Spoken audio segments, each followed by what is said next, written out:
Okay everybody, and welcome today to the class guide and review on the newly reworked Legion DoomKnight class.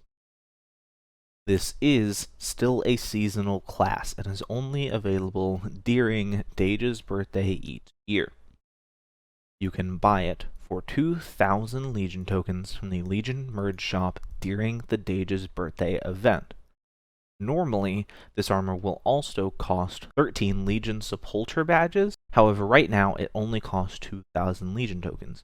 We do not know whether this is a bug, an unintentional change, or an intentional permanent change. However, right now it costs 2,000 Legion tokens. So if you guys want to go get it for a slight discount, this would be the time to do it. If you already own the Legion DoomKnight from previous seasons, what has now been renamed the classic Legion DoomKnight, this NPC will appear in Underworld next to Dage.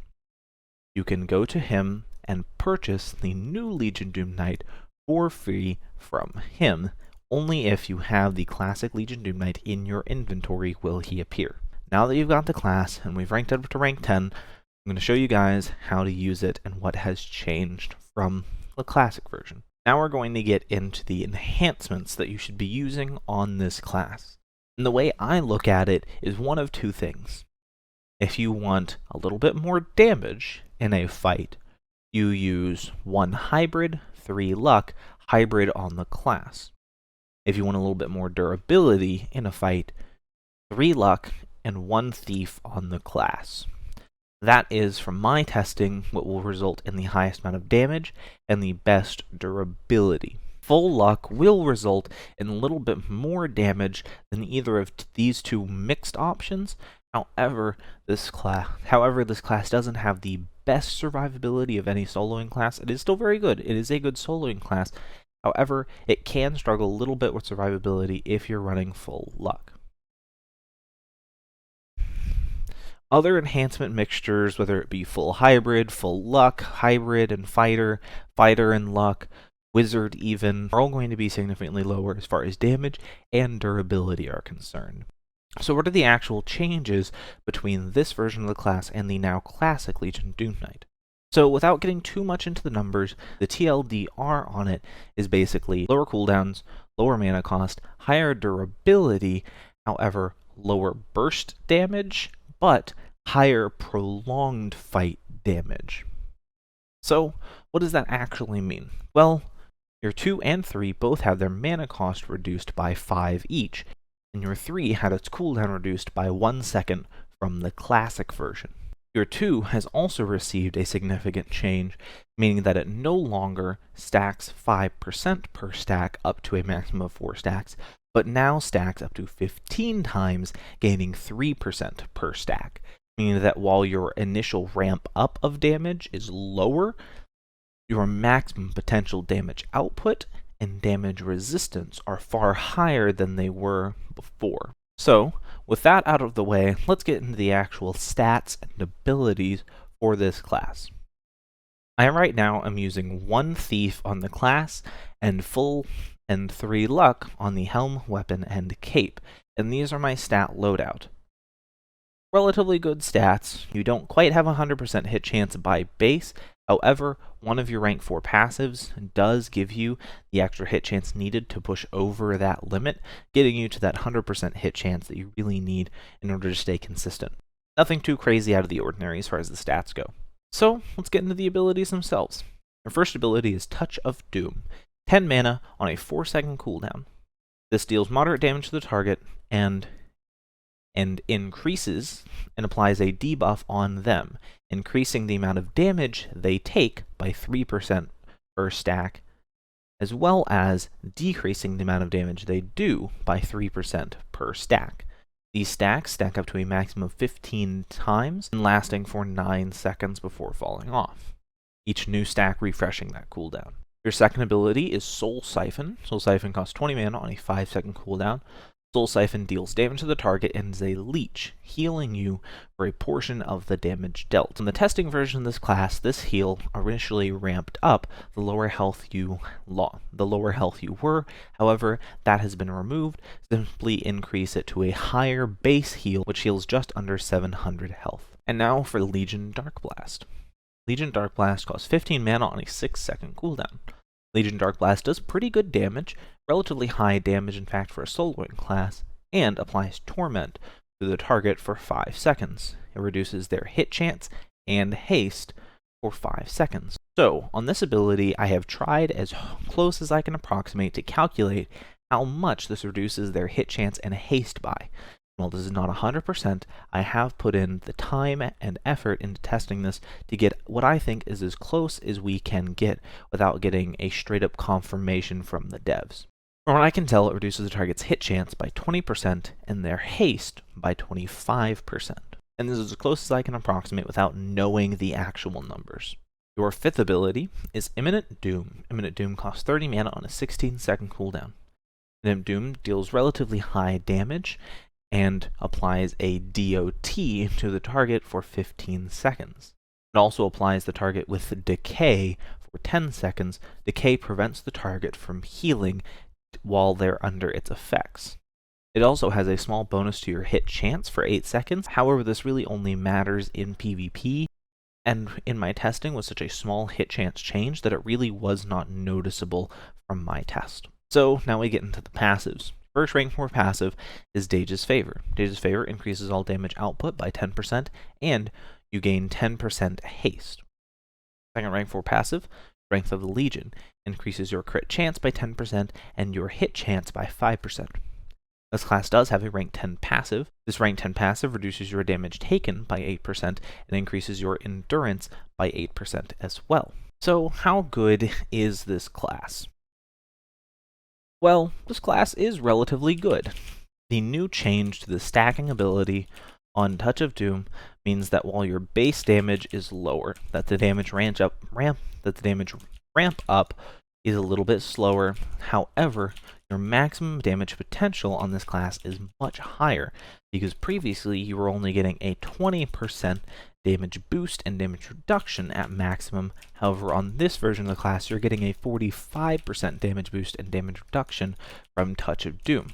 This is a pretty big difference, and really is what makes this class better than the previous version. Reducing the cooldown and mana cost on Soul Siphon does not hurt survivability by any means. However, what I feel to be the biggest change is that change to Touch of Doom. As you can see, toward the end of that fight against Captain Beard, I was hitting for 3 and 4k on my abilities, and this is pretty good damage. While it took me a little bit to get there because I did have to stack up on my 2, once I got there and once I got fully stacked, my damage output was very good and is what makes this class an actually high-end DPS class. And while it's not as good as, and while it is oddly enough not as good as the member-only testing version of the class, it is still capable of putting out more damage than almost every other soloing class besides Lightcaster. So what's the actual rotation that I'm going to be using when soloing? Well, as you can probably see, this is a stacking class. So your first priority is going to be to stack up your 2 as fast as possible for the extra damage output and damage resistance. Once that has happened, and you've gotten to 15 stacks, you can hold off on spamming your 2, just remembering to keep reapplying it occasionally as do not let it fall off, keeping in mind that there is a 9-second duration on this effect. Your 4, you want to keep applied on cooldown, as its effect only lasts for 5 seconds, with a base 6-second cooldown. It also is your highest damaging ability, and has a hit chance and a haste reduction, once again reducing how much damage you take over the course of a fight. Your 3 is your heal, and while its damage output is nothing to write home about, it can hit relatively hard from time to time if you crit, and it is simply your heal, so hold off on using it unless you really need to, because while its cooldown is pretty low for a heal, its heal is still not amazing, only healing for about 700, which is nothing ridiculous, but on this low of cooldown, for this low of a mana cost, it is totally passable, and once you get fully stacked up with your damage reduction, your hit chance reduction, all that stuff, it is going to be more than enough to survive most boss fights. And for your 5th ability. Your 5th ability is a Decay. It does apply a DOT, which can be nice for mana generation if you are struggling on mana. However, because its initial mana cost is so high at 30, you may not get the most out of this ability if you're not using it in PvP. I would really only recommend using your 5th ability if you've got some extra mana to spare and you want to get that little bit of extra damage in. However, this ability is primarily meant for PvP, and that really is where this ability shines, is for that DOT and decay in PvP. So that being said, we're going to go to a traditional Blood Titan fight. I'm going to talk to you guys after that about PvP.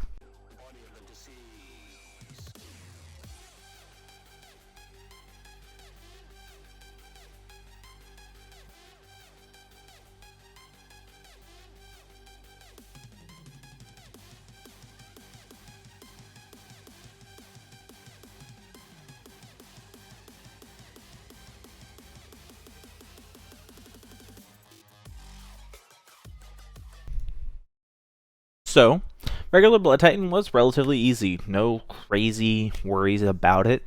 Pretty good damage toward the end of the fight. As you can see toward the end of the fight, I was hitting pretty hard, hitting 3, 4, 4.5k, which is totally fair. It was really not bad. Survivability at the start was a little bit rough before I got ramped up, and unfortunately, because you cannot reduce Blood Titans, Blood Titan's hit chance, it makes your overall survivability a little bit lower, especially considering that I'm running Thief right now. However, it still survived the fight fairly easily with only a little bit of issue early on in the fight before I got stacked up. Pass it off to myself to talk about PvP to you guys. So, Legion DoomKnight in PvP is fairly good. While I don't know if it is good enough to contend at the absolute top level, it definitely can hold its own against the right kind of matchup. In my testing, Legion DoomKnight fared very poorly against dodge classes, or counter classes in general, as it has no hard stuns, no guaranteed damage, and only 1 DOT off your 5th and final ability, which is your highest mana and highest cooldown ability. Overall, what your best matchups were is the either longer, drawn-out fights where you're allowed to stack up fully on your Touch of Doom and abuse the decay from Imminent Doom, or against burst classes. You did fare fairly well against burst classes, as your base damage reduction and higher than normal base health mean that you are unlikely to get one-shot right at the beginning of the class by things like Lightcasters, Archpaladins, Blademaster Assassins, and once you get going, your damage reduction and damage increase alongside your haste reductions and hit chance decreases mean that you can outclass most of these burst classes in a longer fight. While you are not immune to being one-shot at the beginning of the fight because you're not Void Paladin or Abyssal Angel, you are still relatively durable, and in a longer fight against most of these burst classes are going to be advantaged, and even have a fairly good chance against attrition-based and counter classes, and your biggest issue is going to be dodge classes, as you have no real way to deal with them efficiently, and the matchup is basically a loss 99% of the times without not accounting for any crazy string of luck on your part or bad luck on their part. So overall, it's a fairly good PvP class, but it just needs the right kind of matchup to do well. And as long as you're not running into dodge class after dodge class, you have a pretty good time in 1v1s from my experience. So here we are at my house to wrap up and conclude on the newly reworked Legion DoomKnight. This class is pretty good and is an improvement over the previous classic Legion DoomKnight. While it's not the greatest class in the world by any means, it is an improvement to both its damage in a soloing scenario and its durability in a soloing scenario, which at the end of the day, this is a soloing class. While I think they did stumble on the goal of taking away this class's reliance on the luck stat, it is better than before, and any improvement is improvement. Will that improvement be enough to keep this class relevant post-server rewrite? Time will tell. But for the time being, if you have the Legion tokens and you want to get this class, I would highly recommend it, as it is a good, competent soloing class once again, and is going to be able to contend with the top end of soloing for a while to come. But with all that being said, thank you guys for watching. Hope you all have a great day, and I'll see you all next time. Thank you for watching today's video. I hope you enjoyed it. If you enjoy this content and want to see more from me, please feel free to subscribe. If you guys want to leave a like, comment, anything like that, please do that all below. And, as always, this content is brought to you by your kind support over at Patreon. Thank you. Oh my.